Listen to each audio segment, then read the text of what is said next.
You're listening to the DolphinsTalk.com podcast network.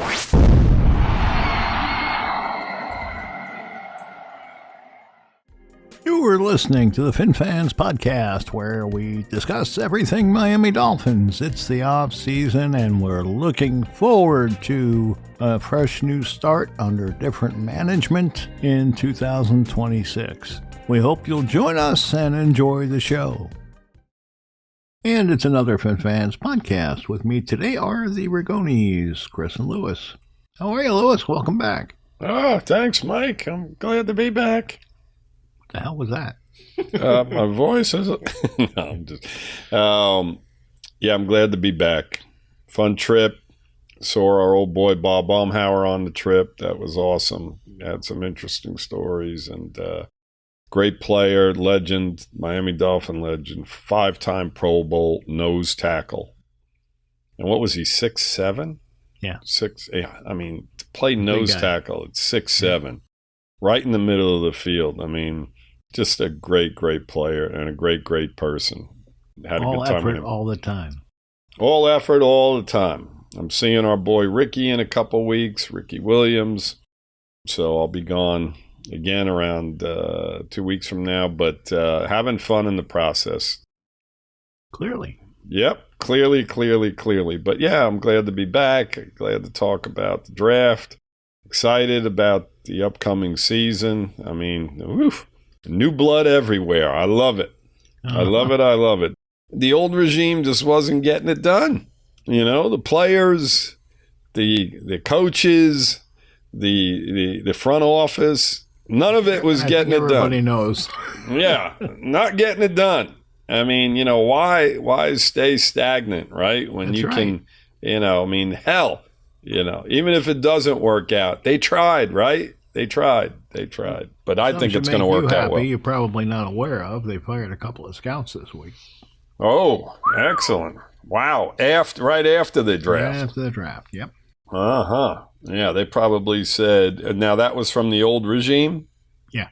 Yeah, they probably said, where are you coming up with these guys? Come on. Get out of here. It's probably more so that they want their own people in there. Yeah.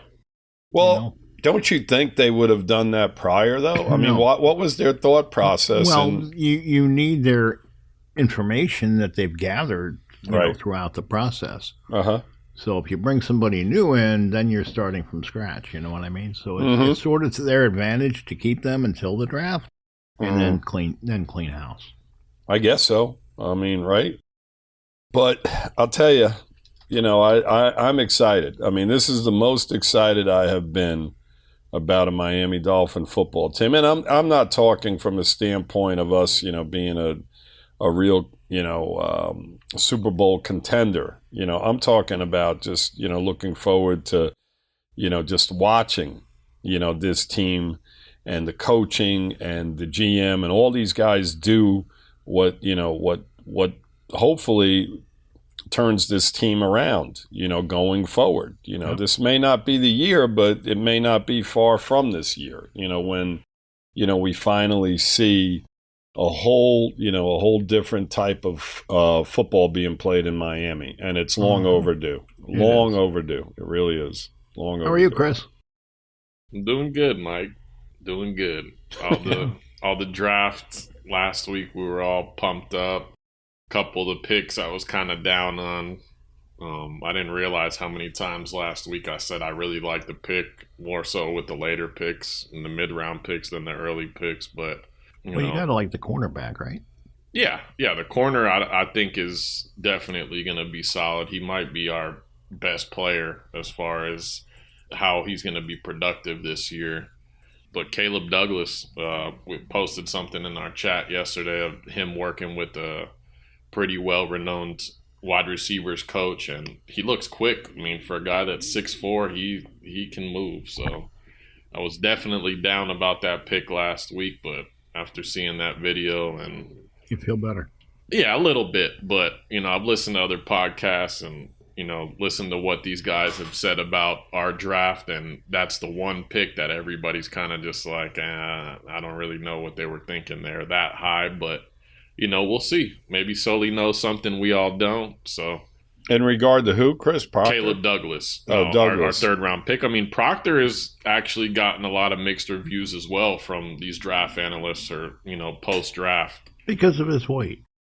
Yeah, because of his weight for sure, but also just him having trouble with faster guys coming off the edge and stuff too. I mean, it's, we talked about it last week. Yep. How did you feel about that, Lou, passing up on Bain and Douglas for Proctor? Look, I said told Bain and Douglas. Hold on, Bain and Downs. Yeah. Yeah. I mean, I have mixed emotions about it because I know Downs was probably the best player on the board without a doubt. I think that, he, as far as like a sure bet, I mean, he's damn close to that, right? I mean, there's no questions. There's a minimal chance that this guy's not going to be a Pro Bowl type player from what everybody is saying. Whereas Proctor, there's a little bit more question involved. But as far as a need and a necessity, what I felt was a position of need, and it's going to be guard. I know me and you talked, Chris, while the draft was going on, and you were a little upset saying this guy's a tackle, hasn't played really guard. Upset, and I said, I said, look, this guy was drafted to play guard. He's playing guard. I told Mike the same thing. I said, maybe eventually they'll move him outside once Austin Jackson is gone. But when you line this guy up next to Patrick Paul, holy cow, you run behind those guys. And I mean, even if they don't do a great job of blocking, all you got to do is run behind them in that 1 yard or those couple of yards that we've struggled with, the last couple of years trying to pick up third downs on short yardage. I don't think that's going to happen. I just don't, so I like the pick. I think it was more of a necessity. I think that, Downs would have been more of a guy that we may have drafted 2 years down the line to where, we're like, you know what? This is a guy that we can really add to the defense and just be a real addition. But we need guys up front right now, and this guy's a monster of a man. And on top of that, he's an outstanding athlete for his weight. I mean, this guy can get around. So, I love the pick. I'm an in the trenches guy, old school. Mike feels the same way. You win football games in the trenches. A guy that's playing 20, 25 yards off the football 90% of the time, isn't going to win you nearly as many football games as the guys up front. We've got to get stronger up front, and I think they did. I think it was the right pick for this team. For this team, exactly. Yeah. And I'll give you my thoughts on the rest, I guess. Then we'll move on from it. As I'm looking at this list of draft picks, I see Proctor, Johnson, and Rodriguez, our first three guys that were drafted as starters this year. I think all three of those guys are going to be starters for this football team, without a doubt. Rodriguez, Lewis, Hafley said this week that he was their biggest surprise. When they went to pick at 43, they didn't think he'd be there. Right. A lot of people didn't. That they said that the value that we got at number 43 for this guy, he's just a player. He's like a Van Ginkel type guy that, when you look at his, all his like basically how they grade guys, on speed and this and that, sometimes you just have to draft a damn guy that knows how to play the game of football. And he's that guy.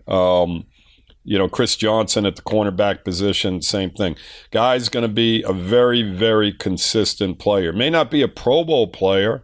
There's a possibility he is, but he's going to be a very, very solid football player and a very solid starter for you for years. So those first three picks I thought were outstanding. But as Chris mentioned, the Caleb Douglas thing, I kind of scratched my head. The tight end, I understand it because he's going to be an extension of the offensive line. In round 3 that early, maybe, the pick was a little bit early. And then when you come back at 94 and Chris Bell's still sitting there that's when you take him. I mean, God, you're at the end of the third round, and you've got a guy that could literally become a Pro Bowl type wide receiver. I mean, he's that talented. He may not be there at the start of the year, but as they bring him along, I think he's going to be a major contributor, as long as, he stays healthy. Then you look at Kyle Lewis. I mean, at 138, I mean, he's going to be a guy that's going to be on the field at the linebacker position in passing situations. I mean, this guy's like a safety, playing the linebacker position. I love some of these picks. Some of them, the tight end from Mississippi State, I'm not certain about him, but, he's a 5th-round pick. But early on, I mean, honestly, I see a lot of these guys that were drafted. I mean, if Caleb Douglas works out and Trey Moore works out, I mean, my God, this is going to be an incredible draft for us. I mean, this is exactly what we wanted. So, I'm extremely happy. It's funny because we were with Barry Switzer on this last trip as well. And he was telling us about going to Texas and just recruiting guys when he was at Oklahoma from Texas. He goes, we used to go down to Texas and we used to grab a lot of them because that's all they do is they live and breathe football.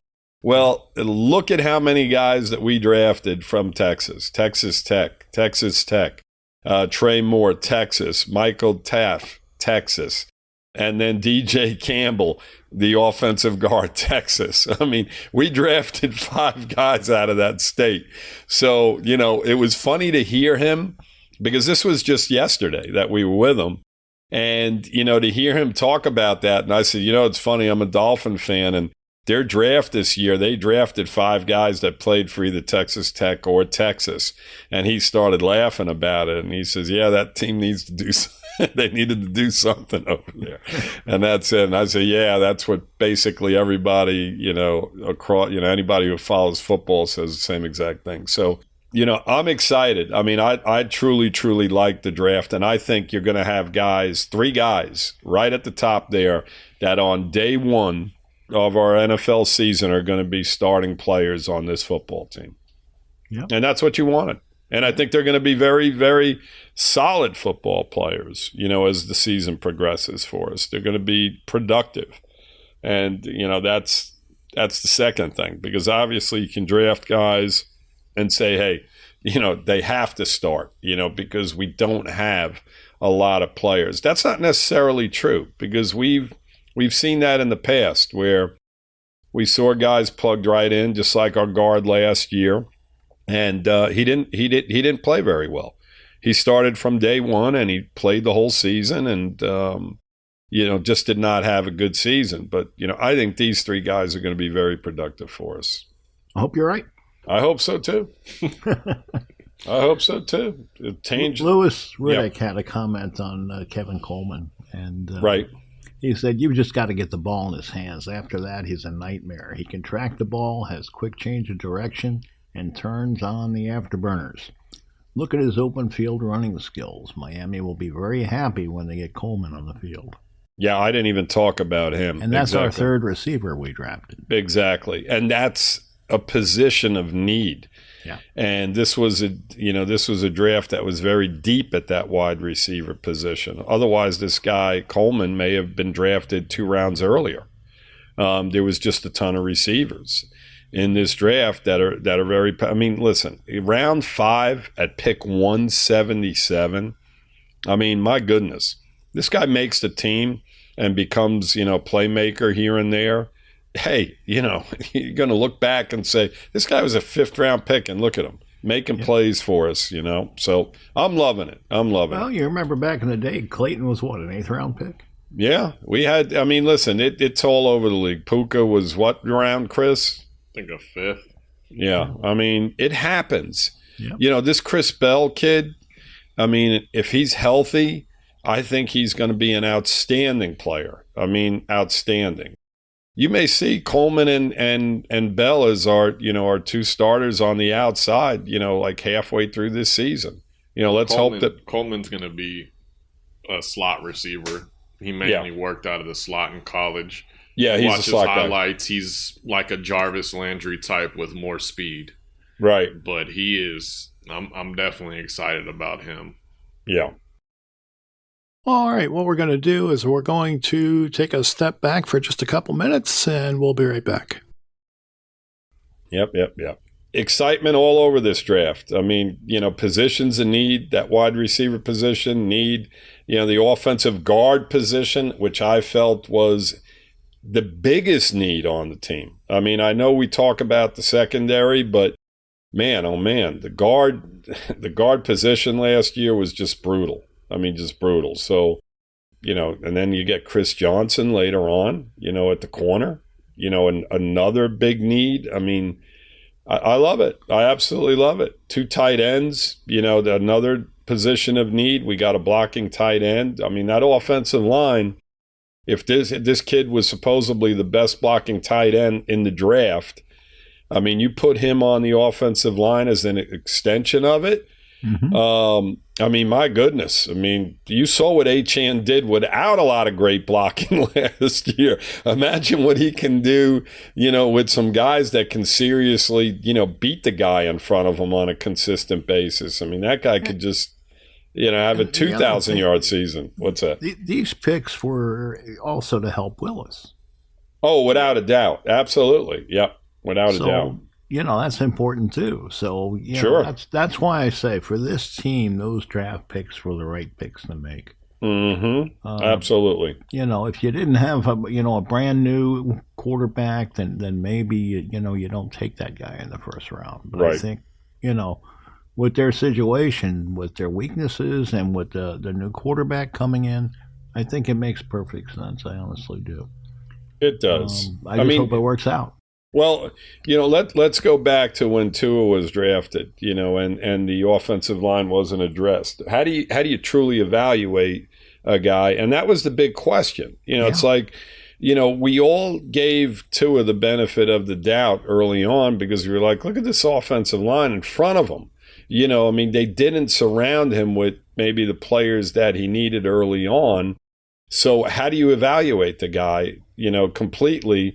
When you've got people around him that that basically aren't getting the job done. Now you fast forward to this season and what we're doing, and you bring in Willis, and I talked about this a couple of weeks ago.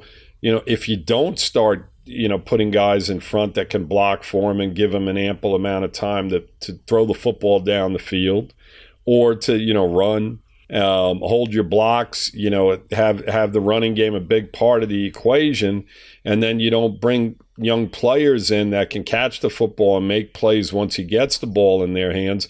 You can't really have a true evaluation of the guy, and we've got him for the next 2 years, basically, right? Mm-hmm. It was a 2-year contract, so with the third-year option. So we're going to get a much better feel for now. I'm not saying we're going to have a world beater of an offense, but you still have some players, around him. Achane is dynamic.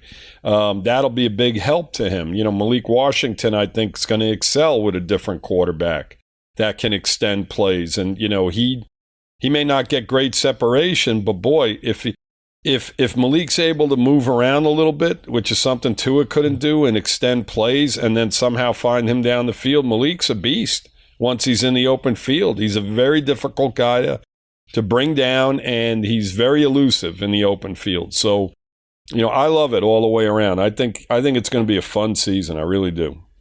Well, all right. Yeah.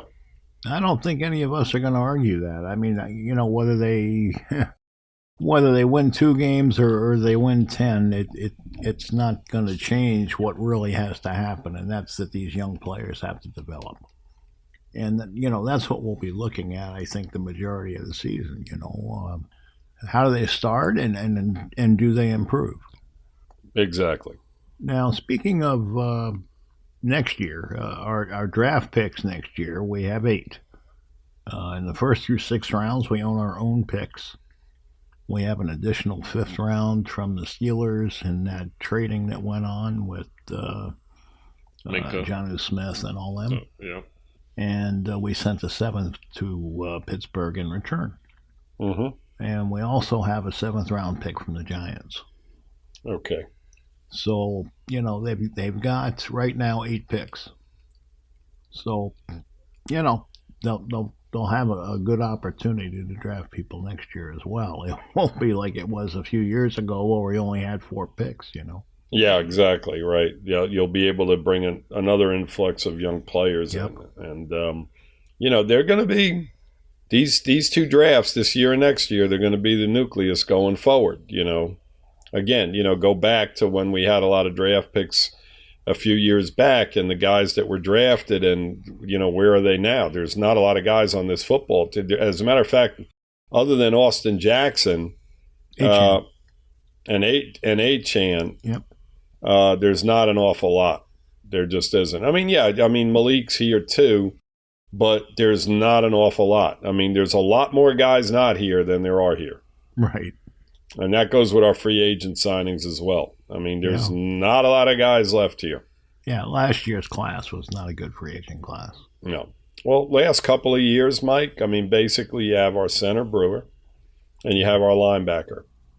Past that, the trades, the free agent signings, is there anybody else left across the board? No, there isn't. You got 2 guys, basically, that are still here.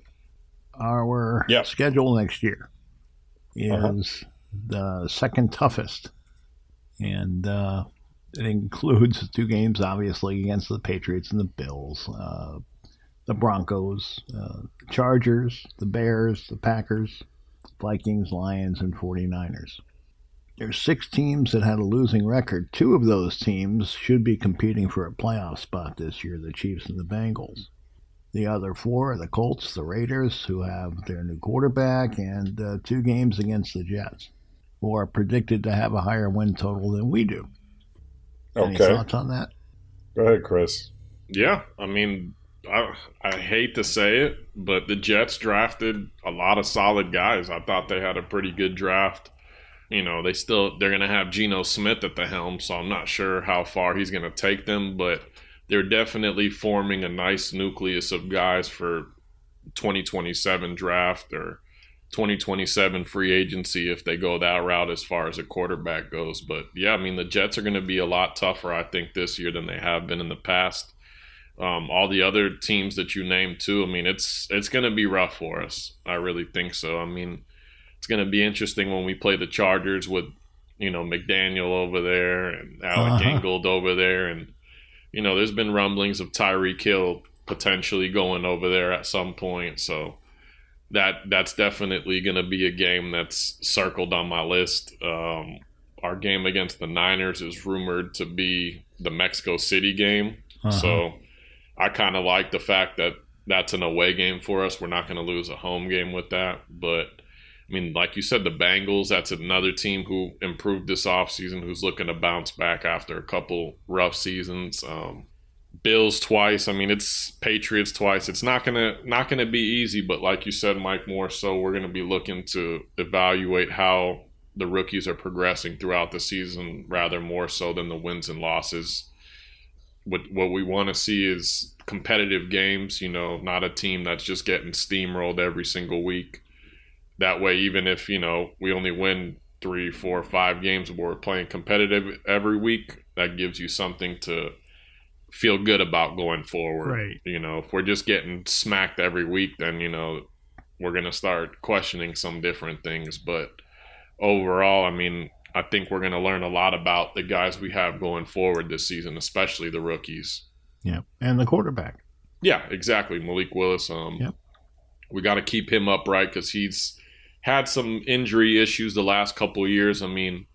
His dimensions, he's around the same size as Tua, but when you look at him, he's built pretty thick. So I like everything I've been seeing as far as the way he's throwing and stuff in this offseason. It's going to be different for us. I can't remember the last time we had a mobile quarterback and, a mobile quarterback who has a cannon. Yeah, but Malik Willis is on a different type of level. Yeah, he is. Tannehill was like a good straightaway runner. He was fast in that sense, but Malik Willis is just so elusive. He's more comparable to Lamar Jackson than like a Tannehill, Without a doubt, yep. A different animal altogether. Mm-hmm. He was a receiver turned into a quarterback, Tannehill. So he had good vertical speed, whereas Malik, he's much more elusive. The schedule, the actual schedule isn't out. It's just the opponents. The opponents. And, as Mike mentioned, I mean, you go to Denver, you go to Buffalo, you go to Green Bay, you go to Vegas to play the Raiders, and then, you go to Minnesota, New England, New York, Indianapolis, and San Francisco. I mean, that road schedule is brutal. And then, at home, it's no slack. I mean, you look at their schedule, and honestly, they don't have an easy game on their schedule. There's not one easy game on their schedule. There's not a game where you can say, you know what, that should be a win there. Not one. Even the home games. Home, we play Cincinnati, okay?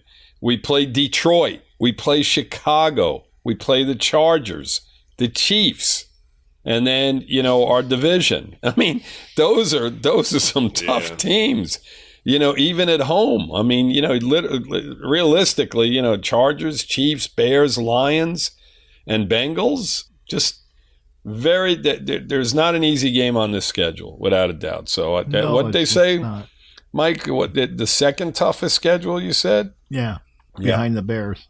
Yeah, well, the Bears are a little bit better football team than us, right now. Yep.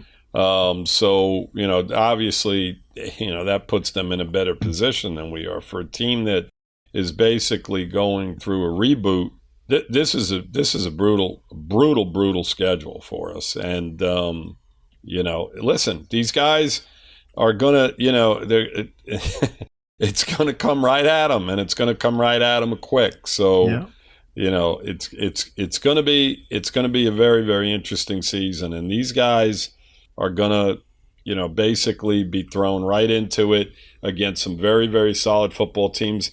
And that's what you basically want, right? You don't want them pussyfooting around. You want them getting right out there and playing against some of the best teams and some of the best players in the NFL.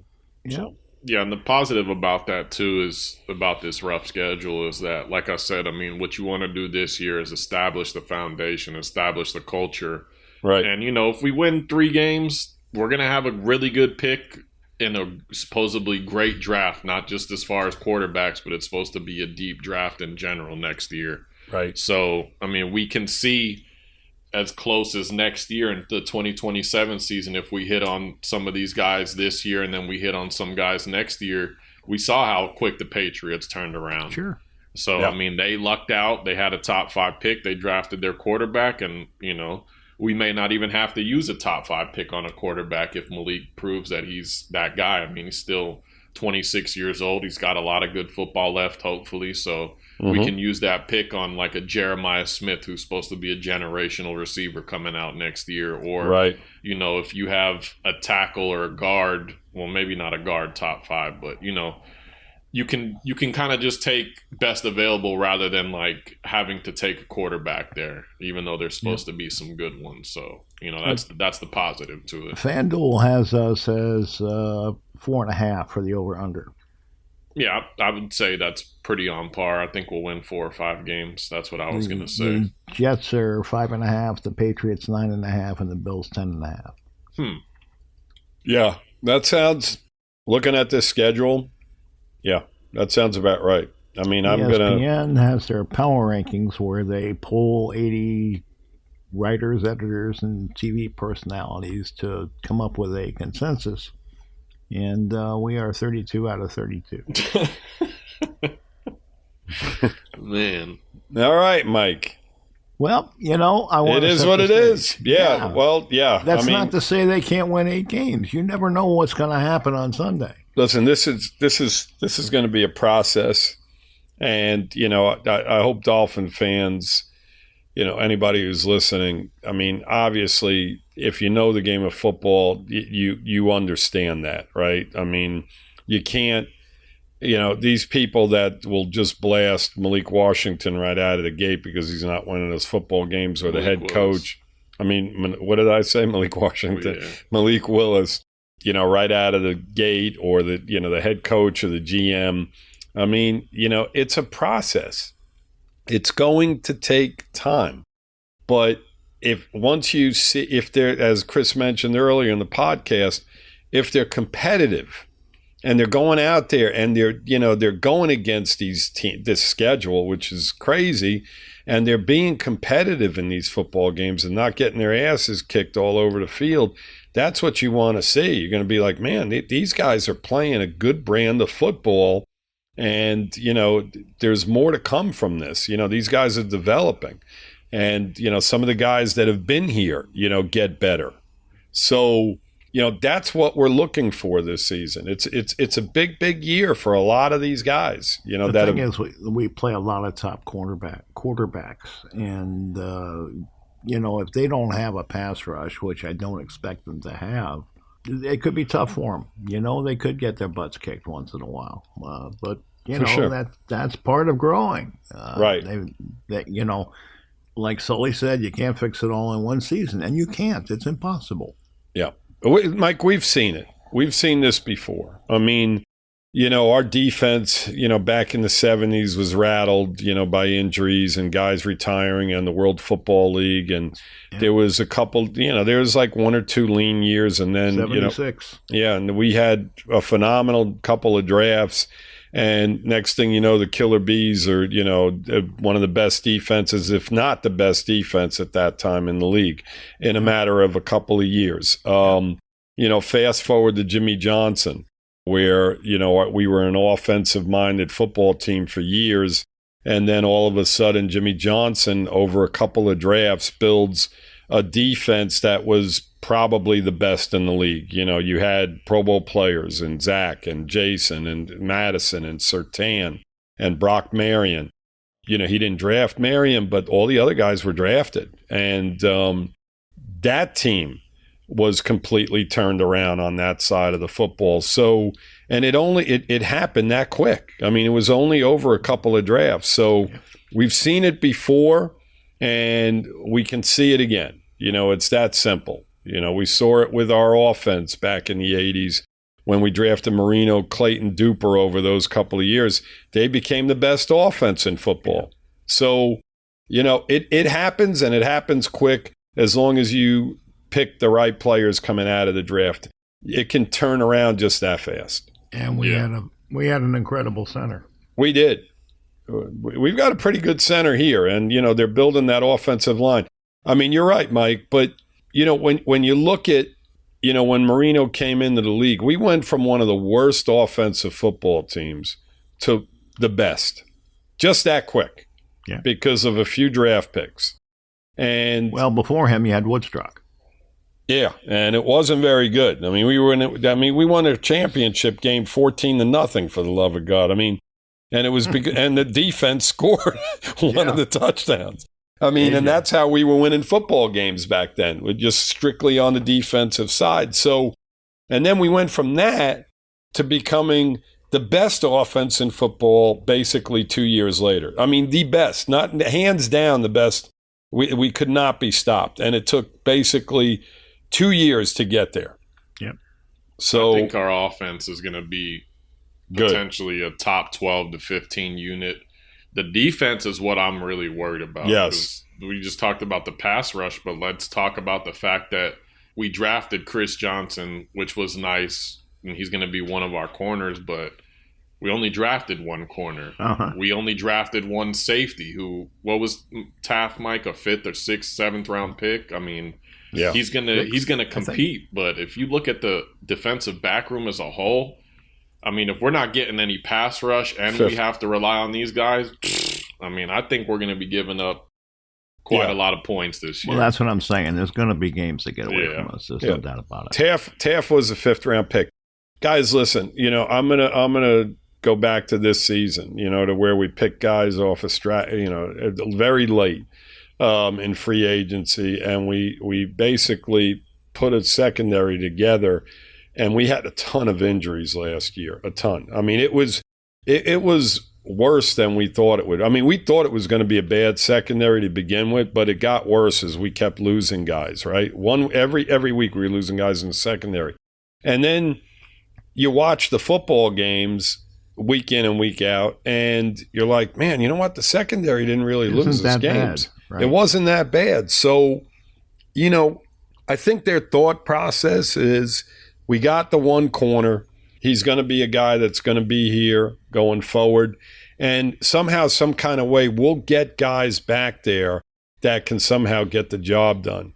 But the first part of that you mentioned, Chris, the pass rush, is where my concern is. Because if Chop Robinson, and that's it, and he was one of the main guys I was referring to earlier when I said this is a big year for some guys. Sure. It's a big year for Chop Robinson. I mean, I know he's a number 1 draft pick, but he's not part of this regime. He's the old regime, and he's got to get his shit together. He's got to go out there and he's got to play like a first-round pick, and he's got to start understanding that he's got to play the run, and he's got to be on the field more than a third of the time playing behind guys that are in the late 20s, and some older players. I mean, you can't have a number 1 draft pick on the field a third of the time, and when he is on the field, not being overly productive at getting to the quarterback and bringing him down. All right, guys, we're going to break for a few moments, and we'll be right back. So it's a big year for him. It's a big year for the guard that we drafted last year. It's a big year for Grant, the defensive tackle. He's got to get better. There's guys that, that are on this football team right now that were not drafted by this regime that have to step up.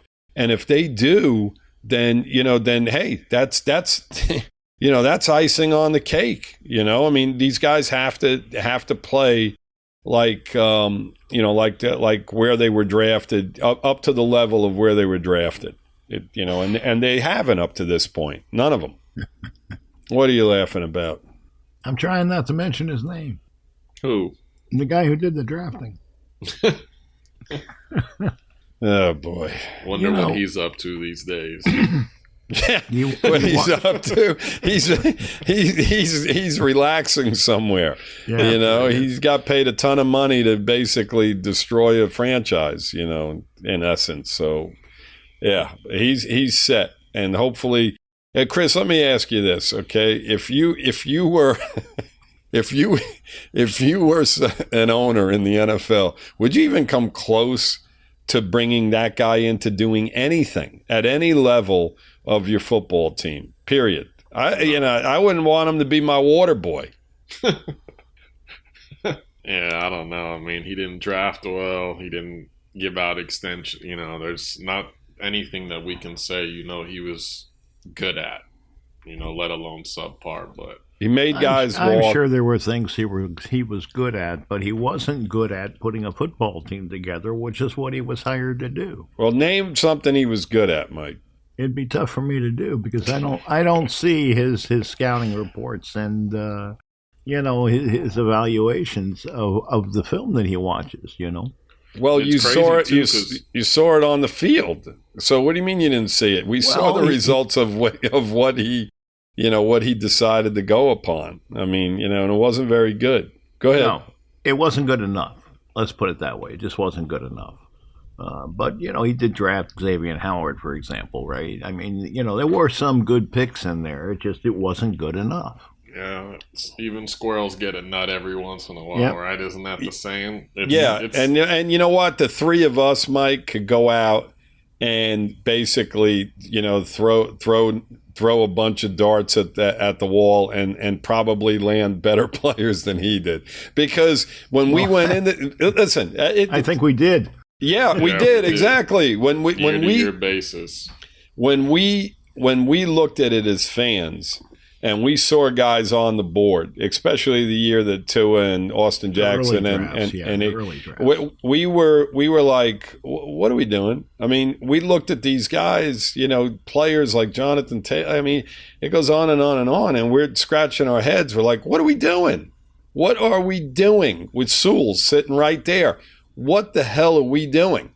So we knew right there and then. So when you talk about, what he did, I'm telling you, me, you, and Chris could have drafted.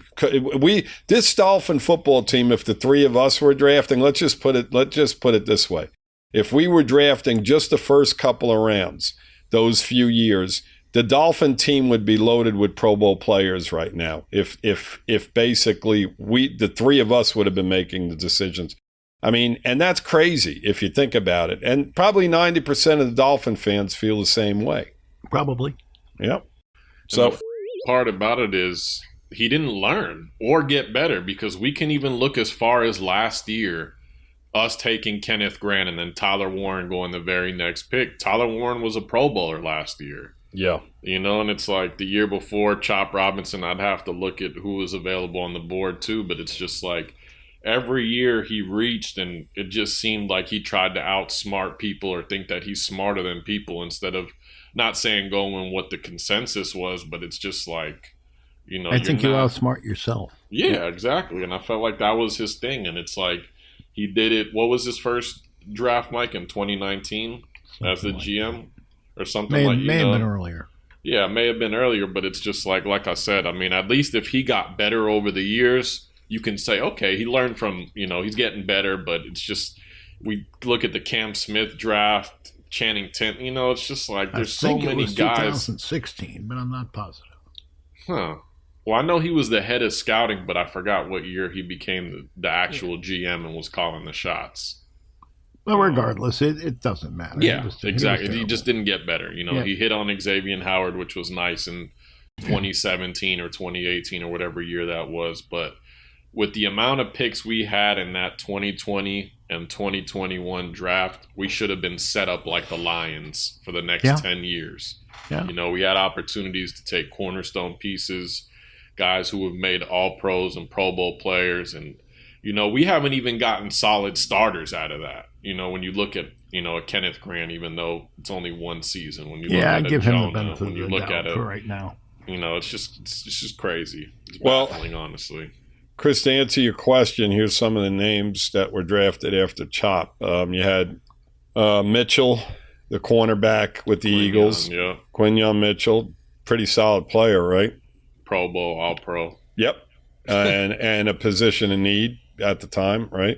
Brian Thomas, the wide receiver in Jacksonville, pretty damn good receiver. Terrion Arnold, the cornerback with the Lions. I think he's been banged up a little bit, hasn't he? Yeah, wasn't Trent McDuffie in that draft too, if I'm not mistaken? The offensive tackle, Jordan Morgan, Green Bay. The center, Graham Barton, Tampa. Darius Robinson, the edge player for the Cardinals. Xavier Worthy, Tyler Guyton, the offensive tackle for the Cowboys. Nate Wiggins, the cornerback for the Ravens. And then Pearsall and Legit receivers. Legit. So it wasn't.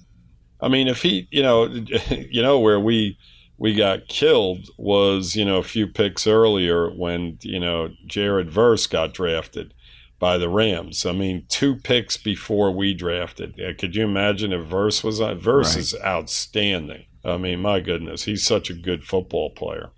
So anyway, speaking of good football players, they signed a bunch of undrafted free agents. How do you know they're good, Mike? Well, I don't, but okay. At least they were brought into an NFL camp to compete. Yes. Right? Yep. Okay. We weren't. So they're better than we are. Yes.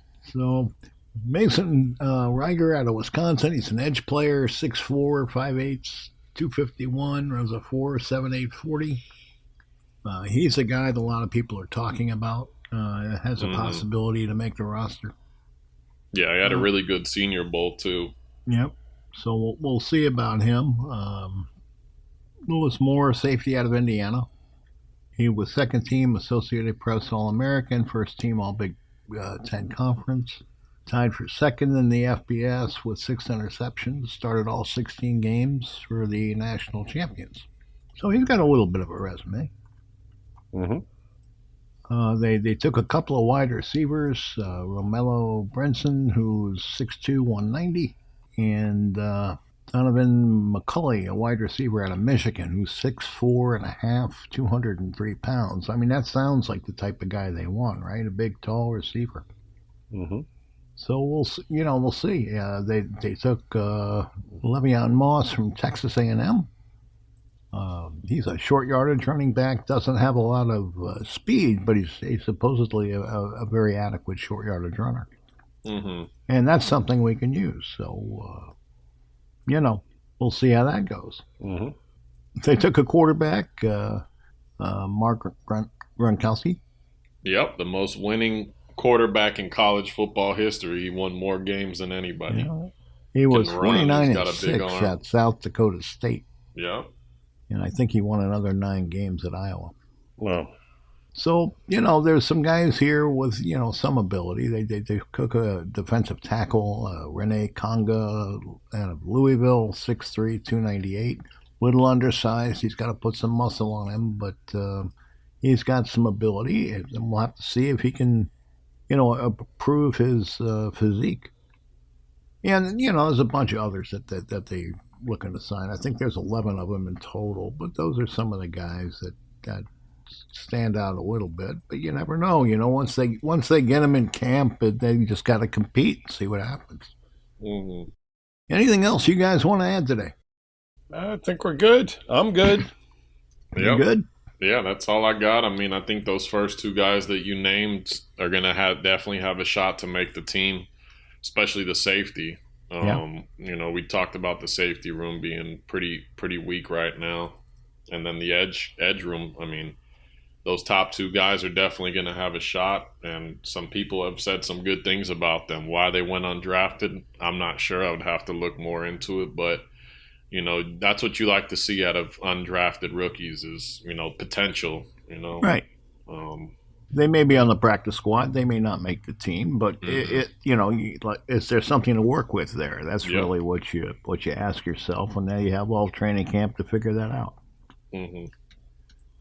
I do want to ask everybody, first, thanks for listening, and don't forget to hit subscribe, leave a 5-star rating, and write a review for us if you would do that. You can find us on Apple Podcasts, Spotify, Amazon Music, YouTube, or wherever you listen to your podcasts. Guys, thanks for joining me this afternoon. And again, thanks for listening, everybody. We'll be back next week. And until then, fins up. Fins up. Fins up, Dolphins. And that's the end of another show. I want to thank the Believe Network for allowing us to join them this year, and the Dolphins Talk Network, who we've been a part of for many years. I want to thank both of these outfits. They're exceptional people, and we're proud and honored just to be a part of it. Until next time, take care.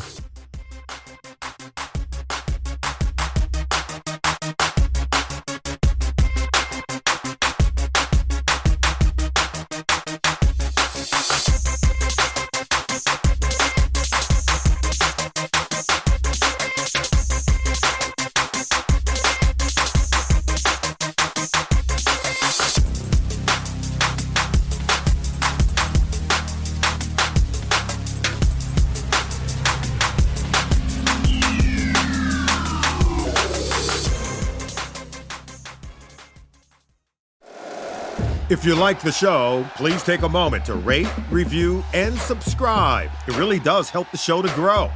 Thank you for listening.